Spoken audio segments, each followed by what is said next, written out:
We were trotting home for dinner. Our day thus far had been a winter. We'd been turning out some pears on railroad lease. I was riding with old Jim, and if I was asked to describe him, I'd have to say he was a cowboy masterpiece.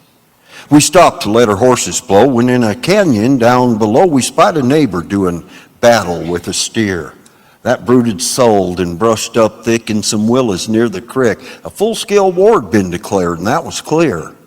Now, I'd had cattle sold on me, and it was obvious to see that a reconciliation wouldn't come. And from experience, I knew if he continued to pursue that fight, there'd be one of them hurt before it's done.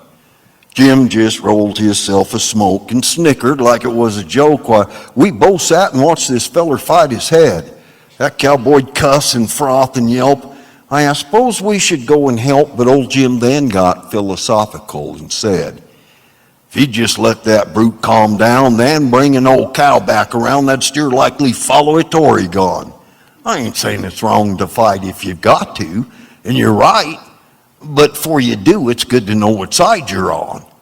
Like when we was maybe 6 and 9, me and my brother was inclined to get ourselves in trouble while we were trying to be good. Oh, it'd be our fault, sure enough, but it'd be innocent young kid stuff that would oftentimes just be misunderstood. Like one hot day, we'd gone to church. In a pew, we took a perch. It had been raining, and the air was thick and wet, which made it hard to stay awake. It was about as much as we could take, what with the snoring and the preaching and the sweat. The gal who sat in front of him and me had, perspired profusely. And when she rose, her clothes were clinging, so to speak. Adding to this situation, on closer examination, we saw her dress had lodged itself between her cheeks. Sure looked uncomfortable in there. I couldn't help myself but stare, and being just waist high, we really saw it good. Not being one to leave things be, my brother pulls the dress out free, alleviating the whole problem where she stood. Well, she turns quick. He just smiled, never dreaming she'd be riled, but instead of thanks, she hit him with her purse, which knocked my brother to the ground. She glared at me, then turned around. Folks, things was bad, but trying to help, I made it worse.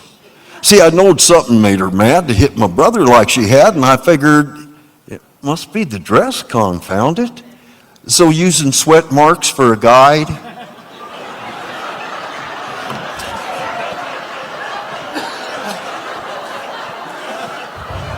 I turned my whole hand on his side and I slipped it right back in the way we found it. This time it was me that felt her wrath, which knocked my senses off their path. I carry purse scars with me to this day. I guess we got what we were doing. When we finally come to, I learned a lesson I'm going to share with you today. It ain't always smart to offer aid to situations you ain't made. History tells me not to fight that losing battle. It's like my daddy always said, son, sometimes best quit while you're ahead, because there ain't no figuring women or sold up cattle.